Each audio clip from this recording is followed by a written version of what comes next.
Sahana bhavatu, Sahano bhunaktu, Saha viryam karavavahai, Tejasvinavadhitamastu ma vidvishavahai. Om Shanti Shanti Shanti.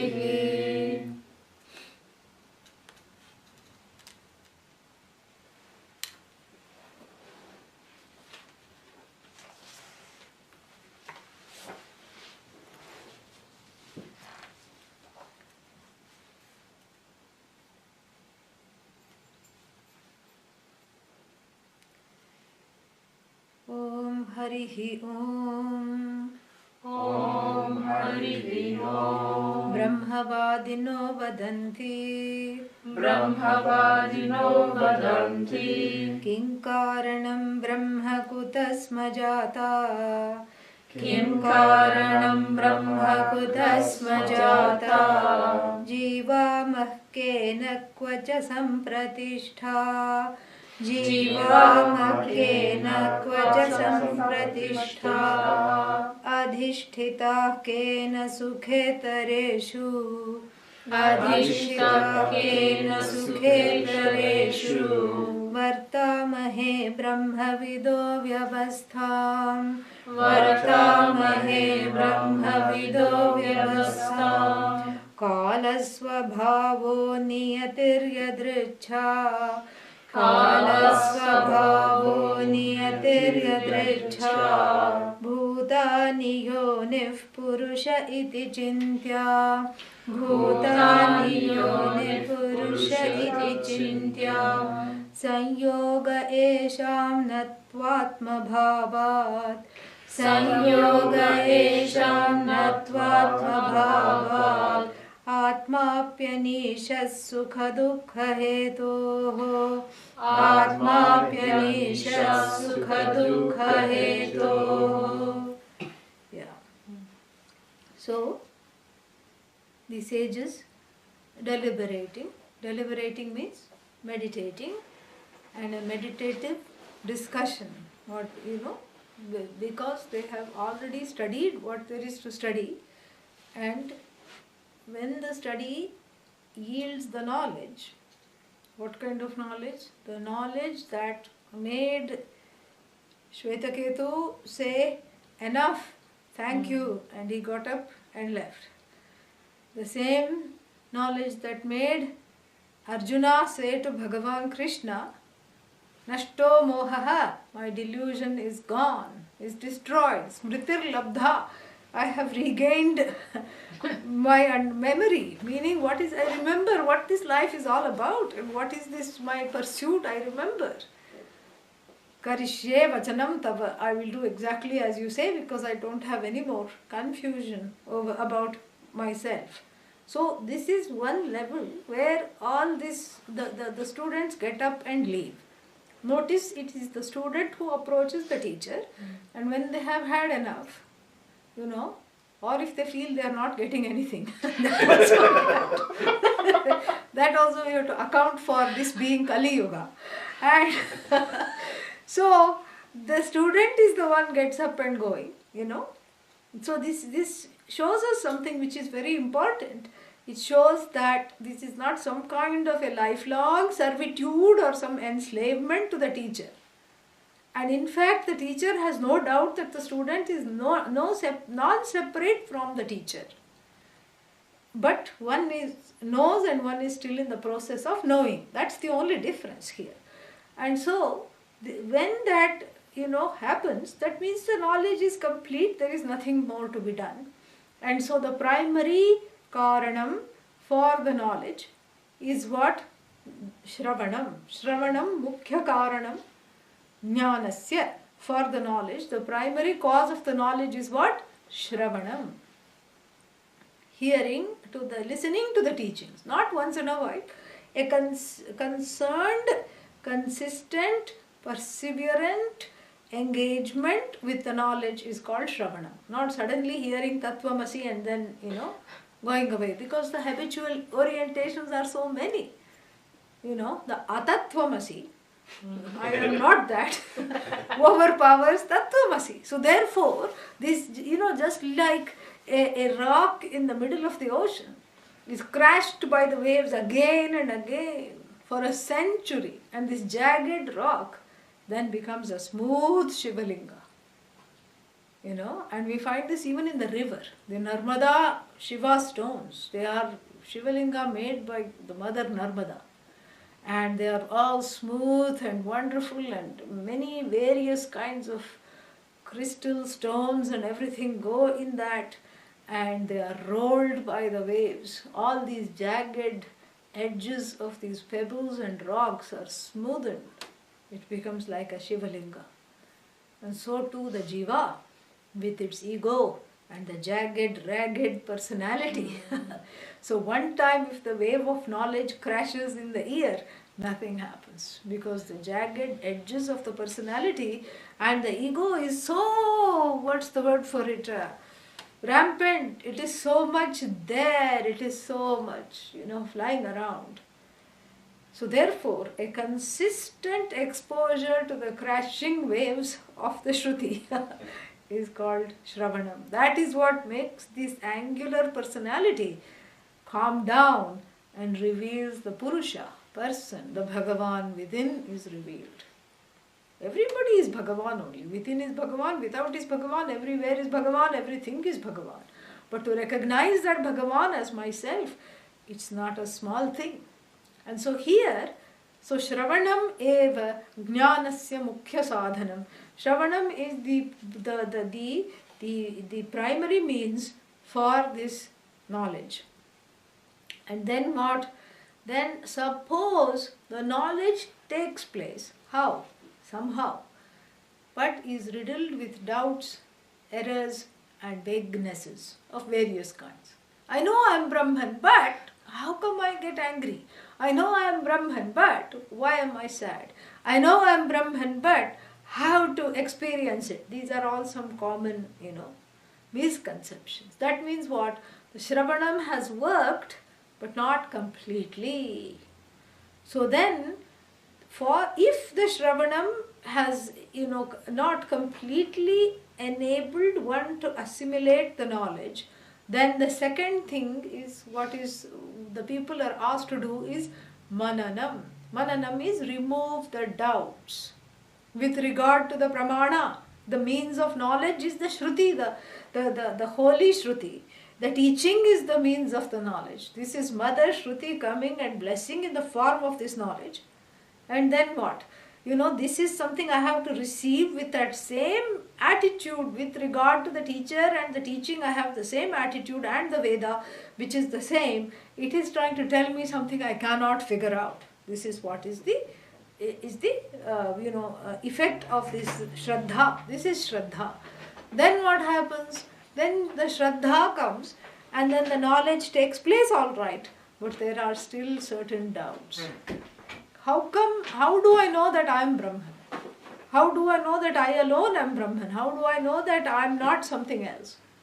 And what if the Veda is wrong? This is a common doubt that comes. I spent 12 years, 12 because that is generally how long one engages in this knowledge if one is serious. I have spent 12 years in this teaching.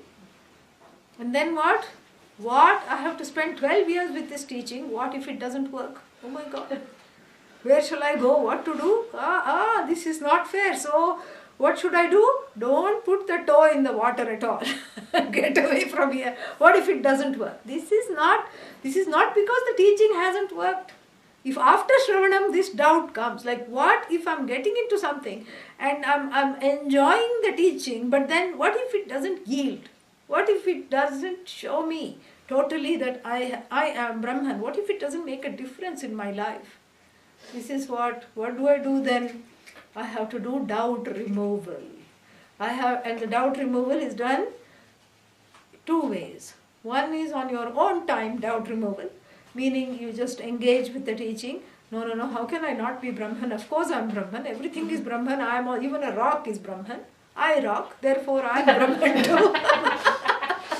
So you use logic that is not contradictory to the Shruti, meaning logic in keeping with the Shruti. So you remove those doubts. That is called self-doubt removal in keeping with, you recall the words of the teaching and say, no, this is not correct. You have an internal conversation.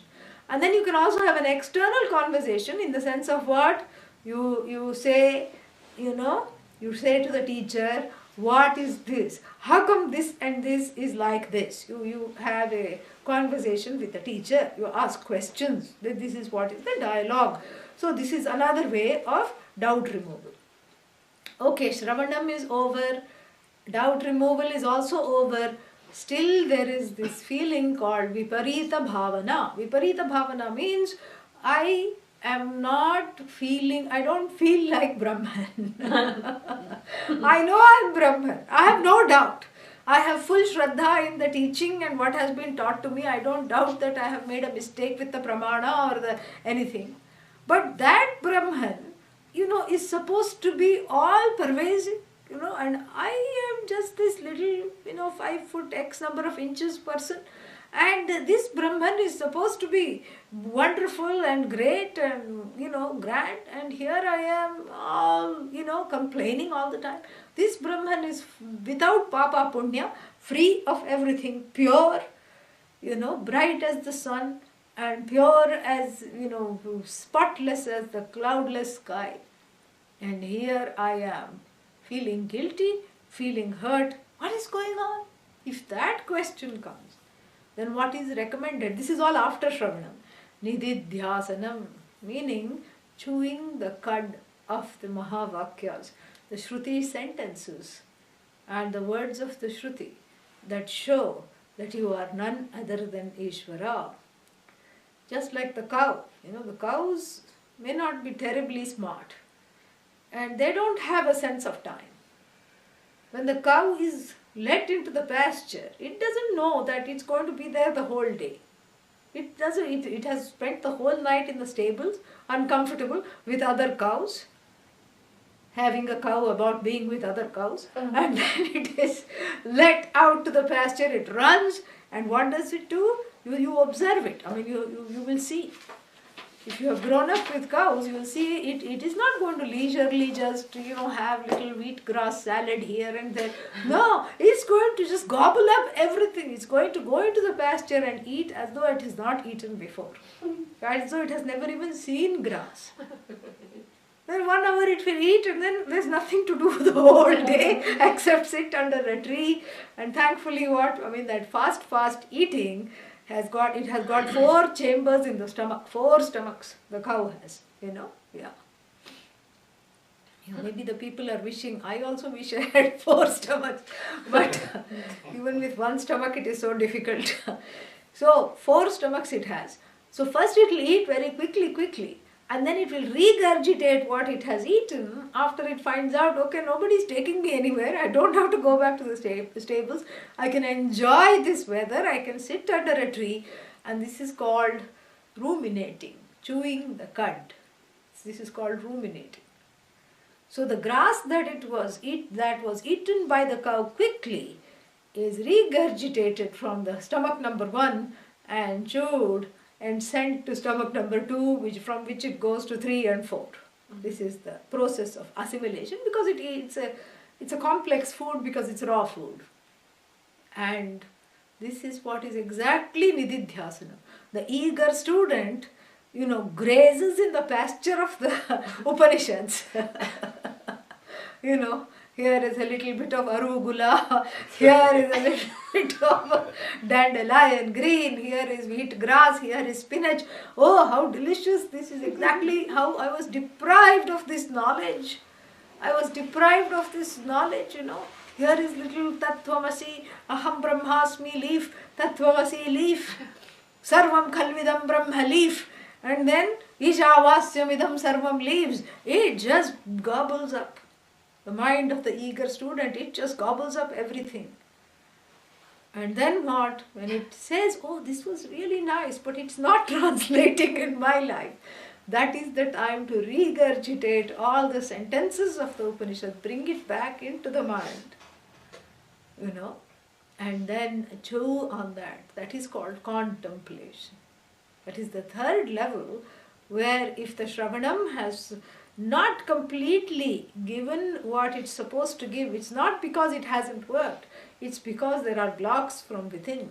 So the first level of block is doubt, second level of block is, first level of block is doubt with regard to the pramana, the teaching. Second level of doubt is doubt with regard to the prameya, oneself. So, pramanagata shanka, shanka means doubt. Pramanagata shanka, shanka with regard to the teaching, teacher, words of the Shruti, how can this be true? What is this Brahman? How can it be me? All this is called what? This is called pramanagata shanka. And then the next level is prameyagata shanka. All that is okay. I have no doubt. I have no shanka. With regard to the pramana, I understand that everything is okay. But how can that Brahman be me? Look at me how angry I get. Look at me how dissatisfied I am. Look at me how uncompassionate I am. Look at me how quickly depressed I get.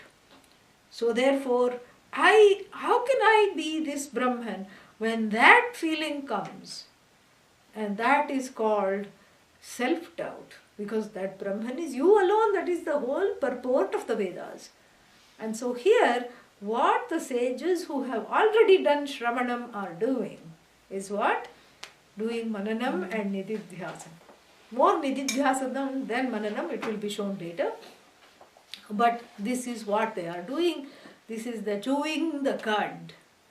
And since they are chewing it aloud, it has become Shvetashvatara Upanishad. One of the sages is called Shvetashvatara. And since they chewed the cud loud enough for people to hear, it is now blessing us. This is what is going on. So now the second one talked about in this manner of deciding what is this Brahman, what is the cause of Brahman, and what is this Brahman, what is the cause of this world. Many things were discussed. Is time Brahman? Is space Brahman? And then is time the cause of the universe? Is space the cause of the universe? Is an accidental something the cause of the universe?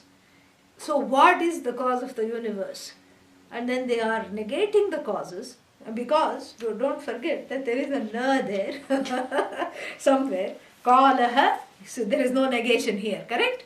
Yeah. Swabhavaha, no negation. Niyatihi, no negation. Yadricha, bhutani yonihi. Purusha iti chintya, no negation here. Sanyogaha means what? Everything together, put together.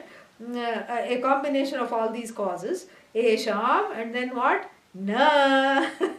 Don't forget the na, because it is hidden with the sandhis. Natu means not even. Not even, nor even this, not time. So this na has to be applied with everything. The na comes in the middle, na comes in the middle, like in the middle of the verse, like lighting up, like the logic of Dahali Deepa. What is Dahali Deepa? Dahali Deepa Nyaya, the logic of the candle on the compound in between 2 yards of 2 houses.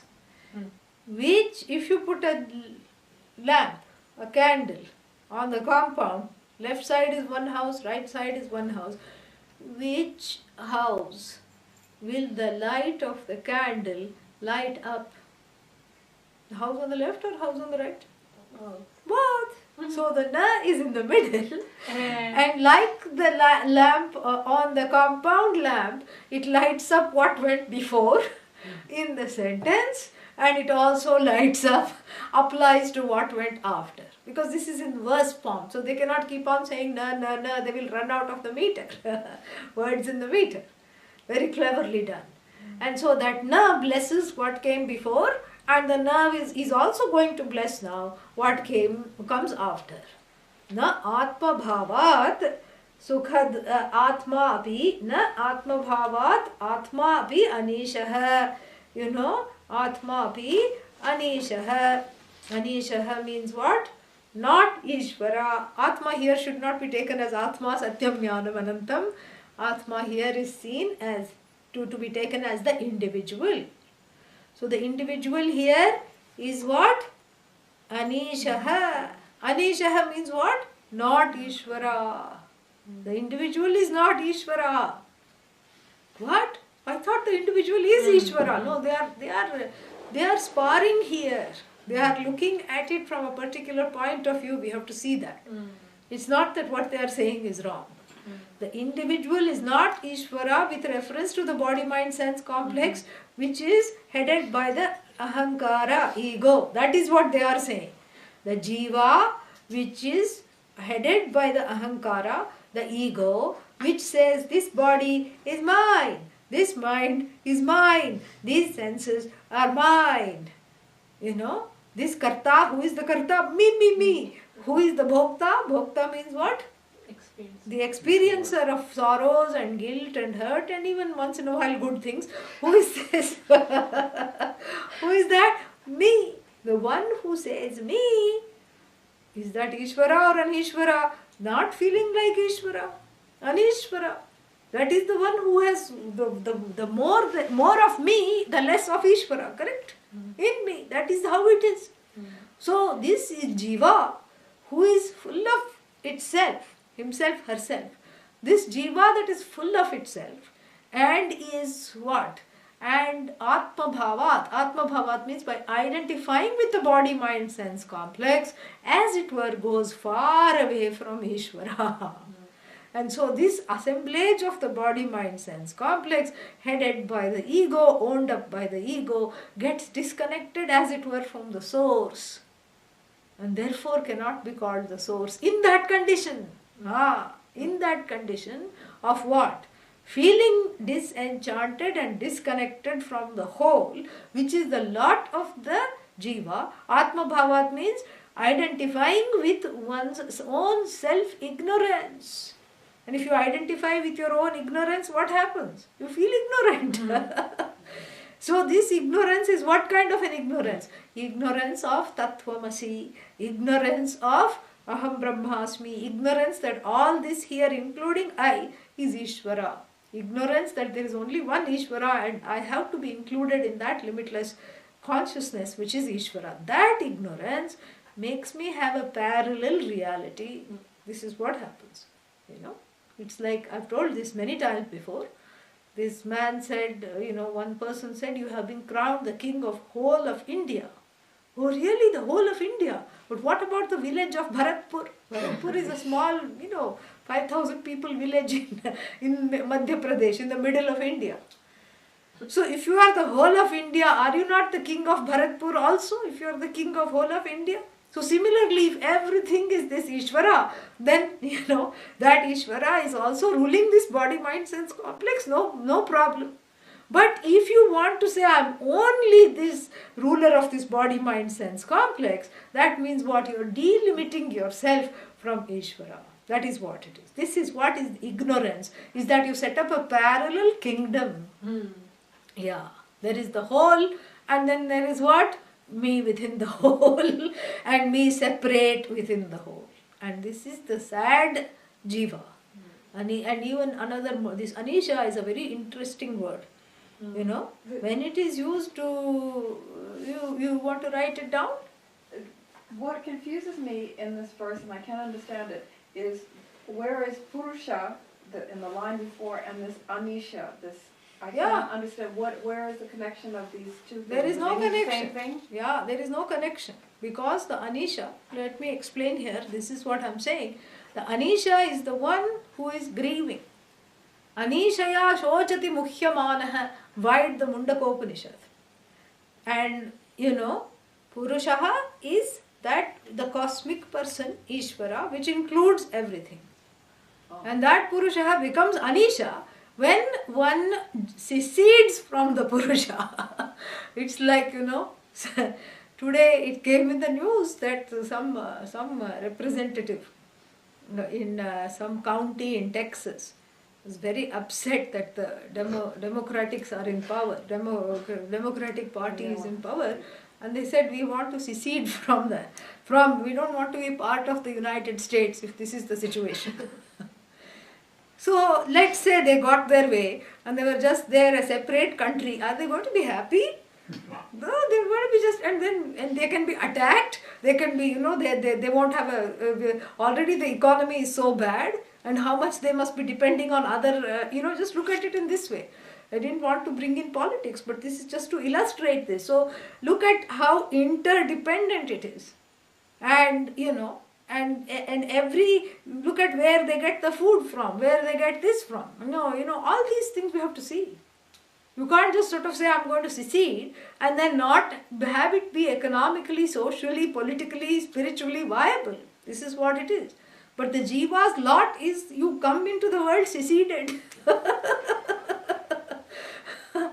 That seceding is from Ishwara, from which you can never secede. But still somehow, the miracle of this jiva is that you manage to secede from Ishwara, from which nothing can secede.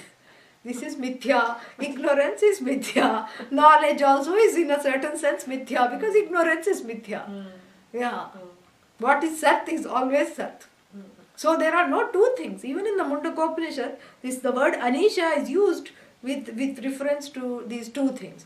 Dva suparnaha sayuja sakhayaha samane vrikshe parishasva jate. There are two beautiful birds, the greatest of friends. And then what? Samane vrikshe parishasva jate. Of shining wings embracing on the same tree branch. Tayoho ekaha pippalam swadavatti. One of them keeps hopping around restless by nature, eating all kinds of berries. Anyaha abhishakachi, anyaha anashnan abhichakashiti. The other one, uneating, simply looks upon and blesses it. This is the split in every heart. There is the jiva and the ishwara, as it were. There are not two things, there is only one thing. Chaya tapau brahma vido vadanti. Another Upanishad, Katha Upanishad says, it is just shadow and the light. So if you and your shadow come for tea, how many cups of tea I should make? Huh? Only one, correct? But if you say, no, I have brought along my shadow, please bring 2 cups. If you went to tea in somebody's house and you said that, that person will say, you please wait here, I'm going to make a phone call. Yeah, I'm going to call in a specialist. That is what they're going to say. Because when there is only one and you see 2 in place of 1, that means you're a special person. Who is a special person?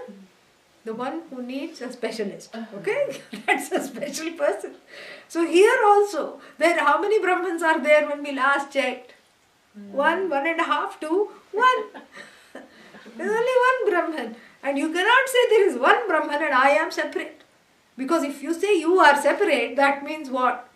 That means either something is wrong with the mathematics or something is wrong with the way this whole thing is manifest. So the ignorance of the self is what makes the jiva anisha. And then the next word says, samane vrikshe purusho nimagnaha.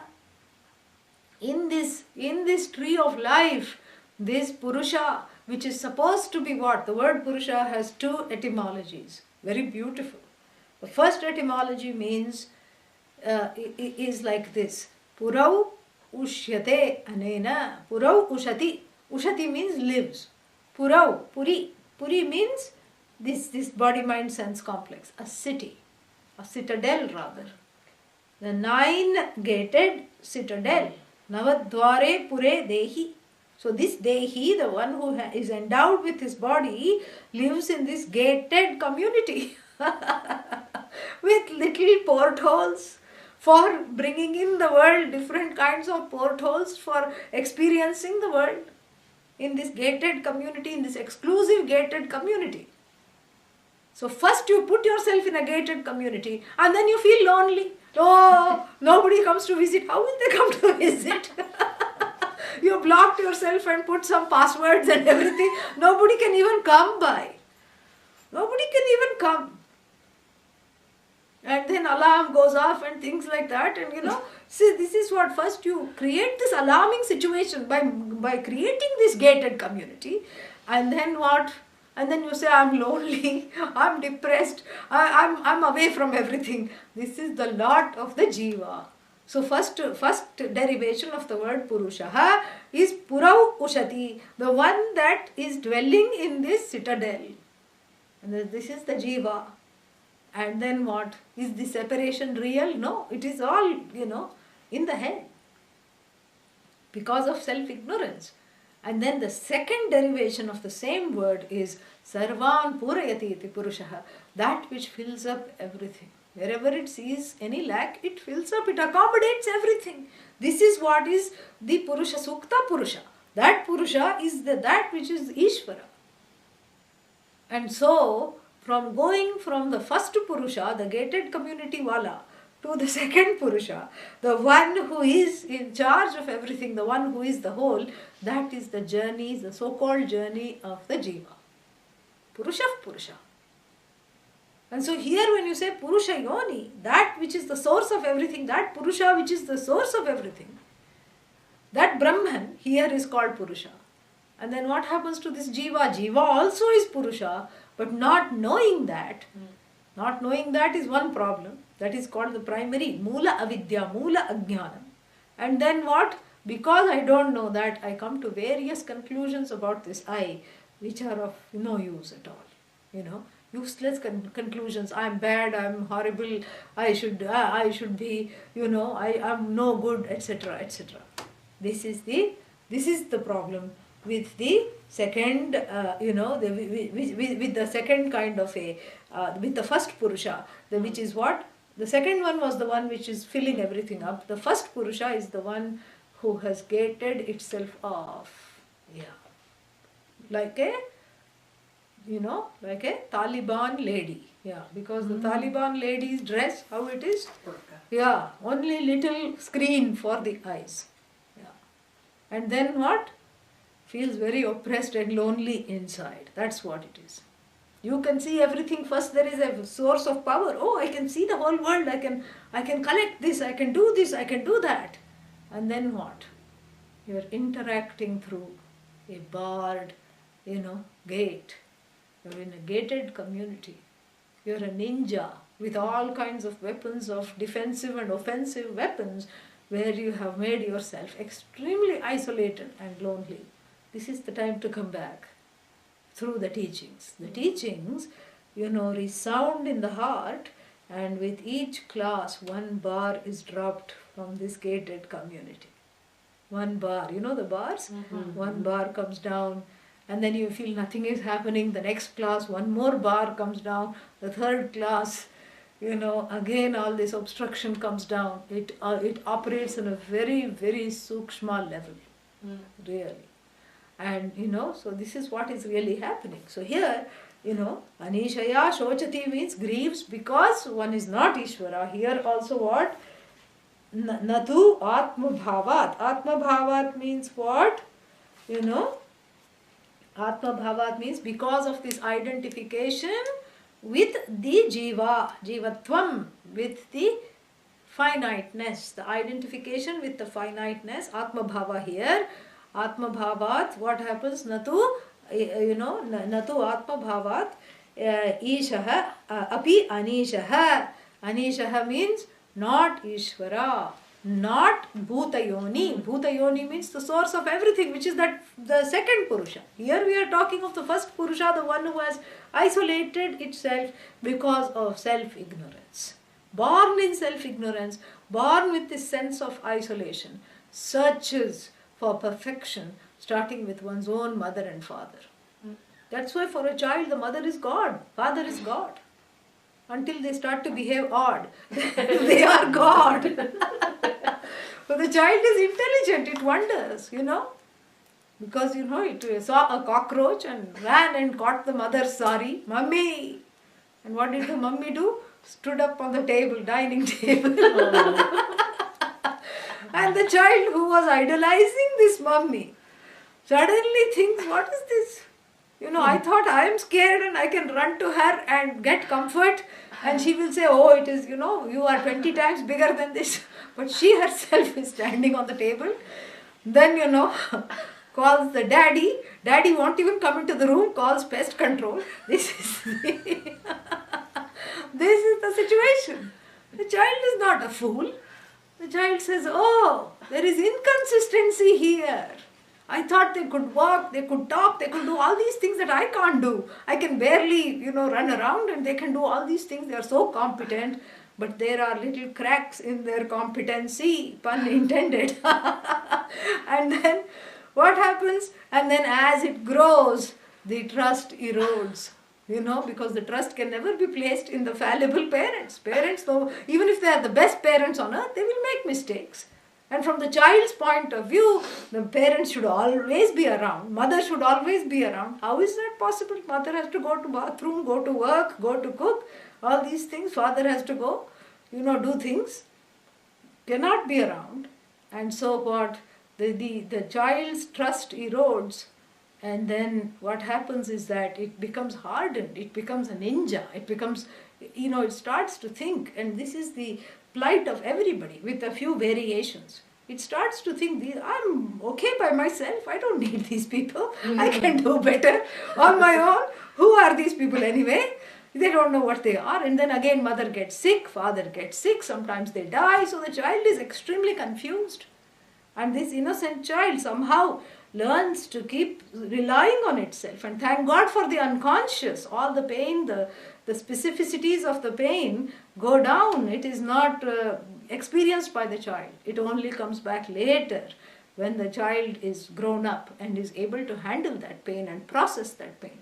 Until then, the child just smiles and keeps happy. And then what?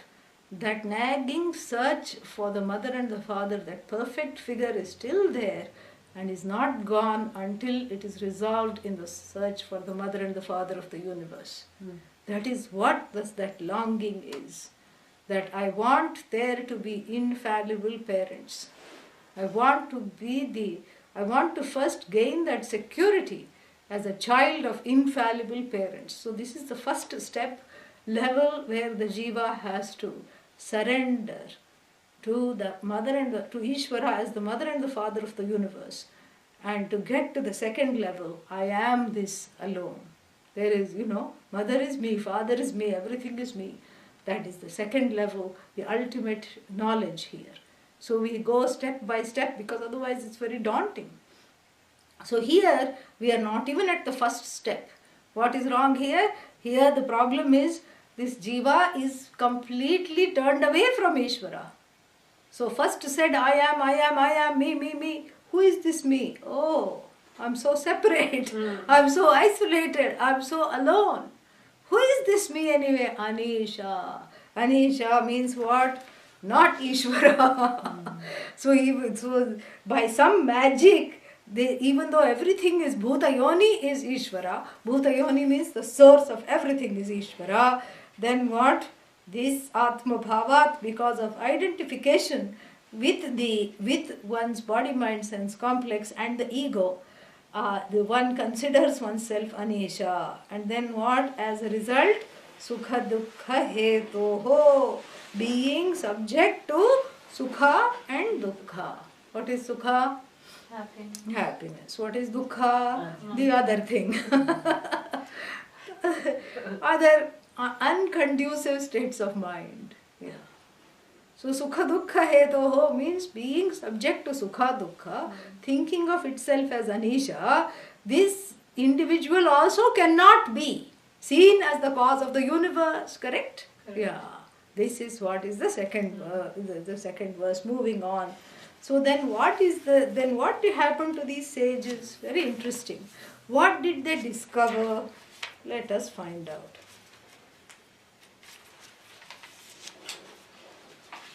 Te dhyana yoganugata apashyan. Te dhyana yoganugata apashyan. Devatma shaktim swagunair nigudham. Devatma shaktim swagunair nigudham.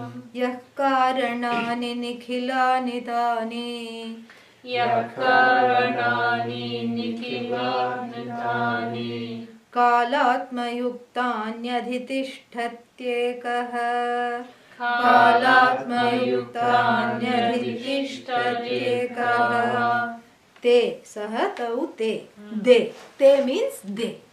Who are they? Some random people. No. the sages. Dhyana yoga anugataha apashyan. Te apashyan. Apashyan means they saw. Pashyati, pashyataha, pashyanti. Apashyan, past tense. They saw. Apashyat, apashyatam, apashyan. They saw. What did they see? Devatma Shaktim. They saw a power. A power of the most resplendent kind. Which they recognized as what? Atma Shakti, their own Shakti. Or the Shakti of the Atma. Which is what? Also Deva Shakti. Shakti of Bhagavan. Ishwara's Shakti, which is Atma's Shakti. Why? Because Atma is Ishwara. They saw when did they see? How did they see? Dhyana Yoga Anugataha. Dhyana Yoga Anugataha. Dhyana is meditation. Dhyana Yoga is by the practice of contemplation. Here meditation means contemplation. Nididhyasana. So by Nididhyasana, by contemplating upon the words of the Shruti that they had studied with their teacher, they saw, what did they see? Dhyana Yoga Anugata. Anugataha means going along with. Gata, going. Anugata, going along with. Going along with what? It has to be taken going along with the words of the teaching. Dhyana Yoga Anugataha. So, going along with, in keeping with the words of the Shruti, they contemplated. So they did not say, I'm not satisfied with what the Shruti is saying, I'm going to give it my own meaning. They didn't say that. Because there is no I to begin with here that is separate from the whole. This is what they saw. And they also saw that whatever had been taught to them was right on. There was no doubt anymore. They saw that whatever they had been taught was correct. They saw the truth of whatever that had been taught to them. And in keeping with this truth, they further discovered something very wonderful. They discovered a Shakti which is of the most, full, shiny Shakti. Divyatma Shakti, Devatma Shakti. And then, what kind of Shakti is it? Nigudham Shaktim Apashyan, a hidden Shakti. They saw the hidden Shakti. How was it hidden? This is again instrumental case. Swagunaihi, by its own gunas. What gunas? Gunas means immediately what should you think of? Tamas, Rajas, Sattva. So it was covered as it were by the gunas, this Shakti.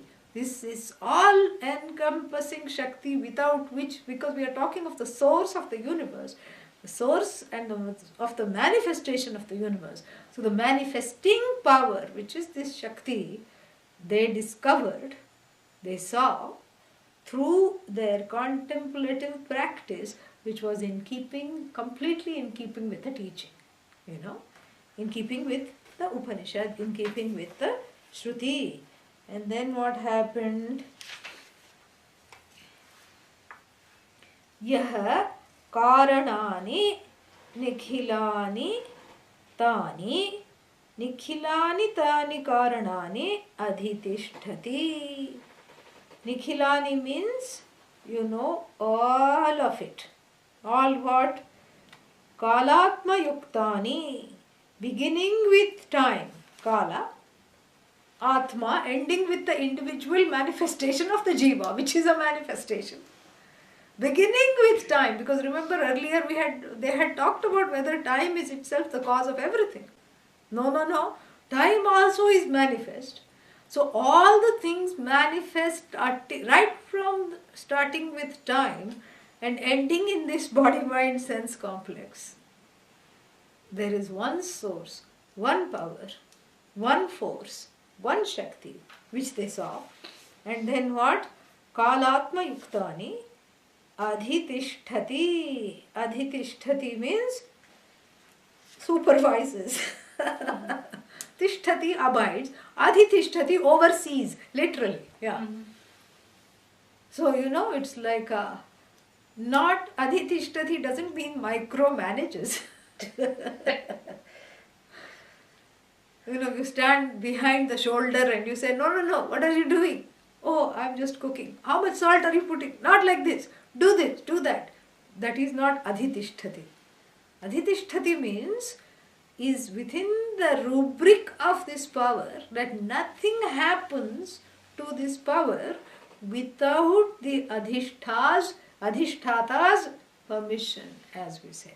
And that power is not separate from whom? Yeah. One's own power.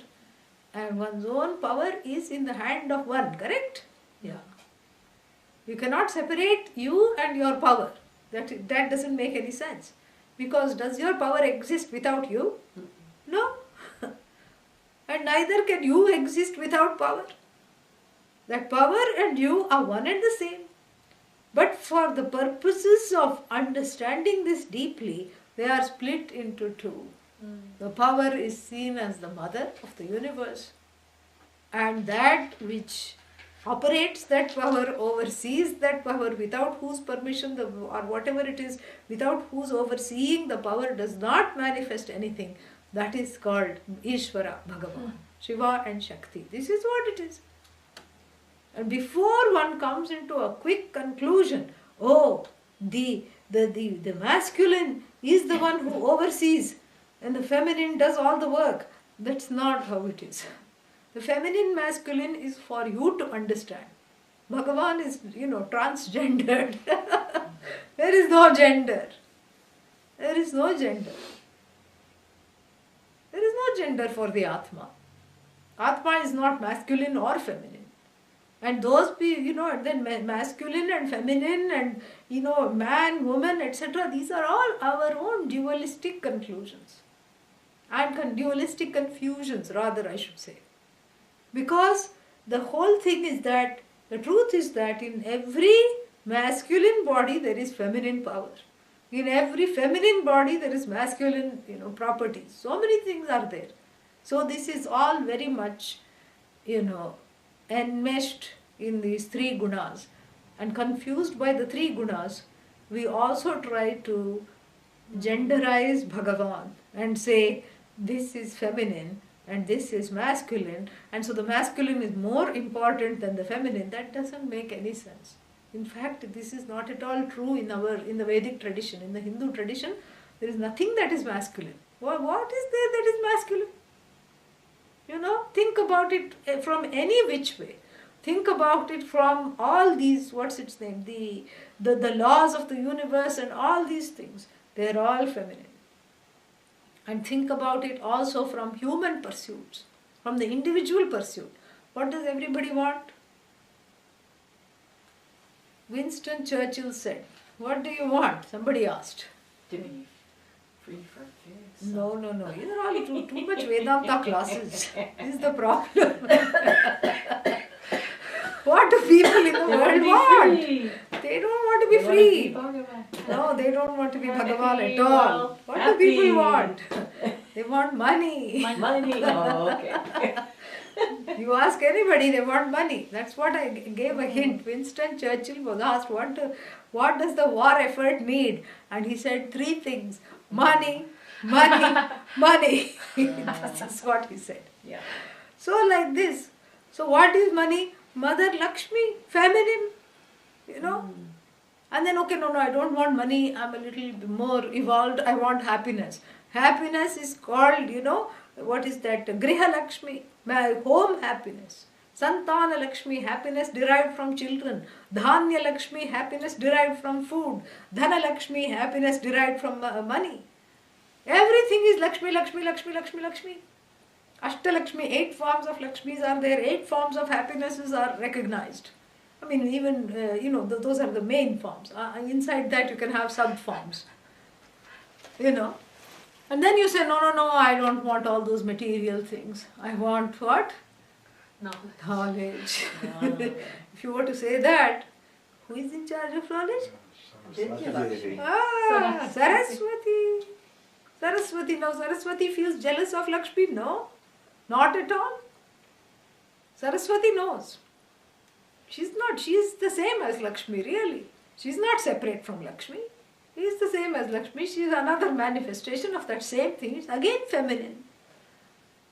So this Vidya Devi, Saraswati doesn't feel, jealous. Why? Because she knows that money, Lakshmi can make you buy a book. But to understand it, you have to come to her. Lakshmi can make you buy a big veena. Right? Yes. But in order to play it, you have to come to her grace. She knows that. And then all the obstacles, to move away from the obstacles, what do you need? You need again Durga. Durgatim Tarayati, the one that makes you cross. This is all in terms of human pursuits. It's Lakshmi, Saraswati, Parvati, the whole thing. There is no, nothing. There is no man at all in the things, at all. In the Vedic tradition. And look at Brahman. Brahman is, grammatically speaking, masculine, feminine or neuter? Neuter. Neuter. And this neuter Brahman, with the help of Maya Shakti, feminine, becomes Ishwara. So really speaking, it's very beautiful to look at it. You have to completely, if possible, de-gender the mind, really. You have to de-gender that. You have to overcome that propensity to look at everything as this dualistic, vision, because of which we have fallen into this pit of ignorance in the first place. Because there is a duality, the original duality. What is the original duality? Between oneself and Ishvara. That is the original duality. And that same duality gets replicated in the world. Myself and some jiva and Ishvara, first duality, then jiva and jagat, and then masculine and feminine, and me and not me. This is the problem. So here, very beautifully said, Devatma Shaktim Apashyan, they saw the Shakti.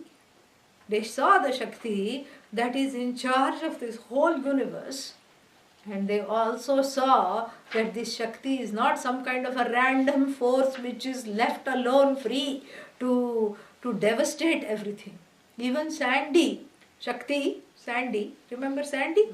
Yeah, the Sandy Shakti, even though we felt it was, from our point of view, it was so huge and horrible and affected so many people. Nobody had power, nobody knew how to, go from place to place, everything was dark, so many people, affected. Even though we say that all these people were affected, really speaking, it was not random, and it was not uncontrolled, even though the newspapers may be reporting it was a random Shakti. It was not random. It was not fallible. Because even in its manifestation, there is a controlled thing. Because why did it affect those people? Why did it affect those areas? Why did it not affect any other area? This is what we have to see. And why at that time? Not a week earlier, not a week later. There is an intelligence in that. And that intelligence is called Adhishthata, Adhitishtati, that which supervises everything. That intelligence is what manifests into the power. It's the same. So when we say Ishvara, when the Ishvara is a witness, we say he sits back in repose and she leans forward to manifest. So the he becomes she. In fact, it's all she. The he is inside the she, really. Even grammatically, S-H-E, right? Yeah. So she leans forward and then he sits back in repose. He watches, she moves. It's that when she is moving, is he watching? That's a good question. It's like when the tree is falling, is there a sound? When he is watching, is she moving? It's all the same. It's all the dance of Nataraja. It's just a beautiful, beautiful, beautiful, wonderful dance, an endless dance.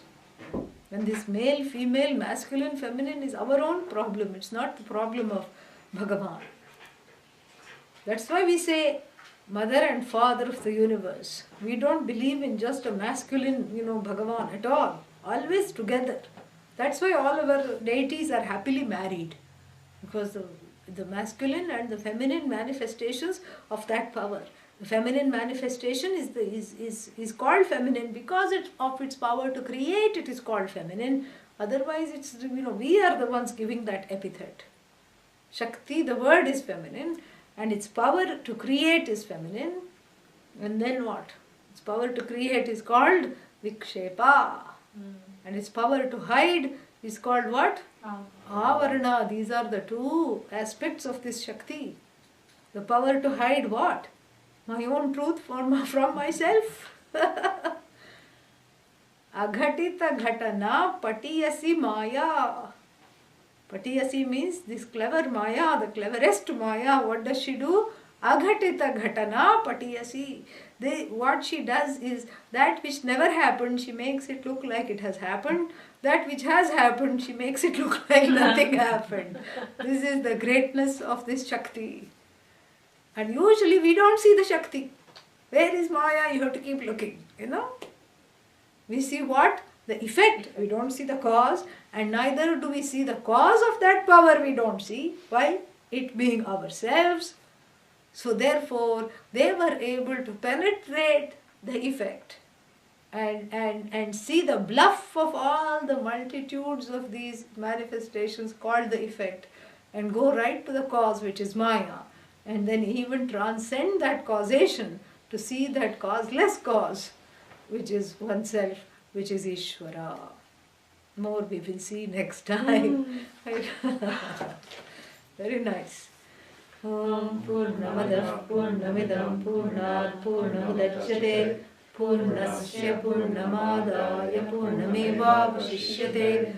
Om Shanti Shanti Shanti. Hari Om Shri Gurubhyo Namaha. Hari Om.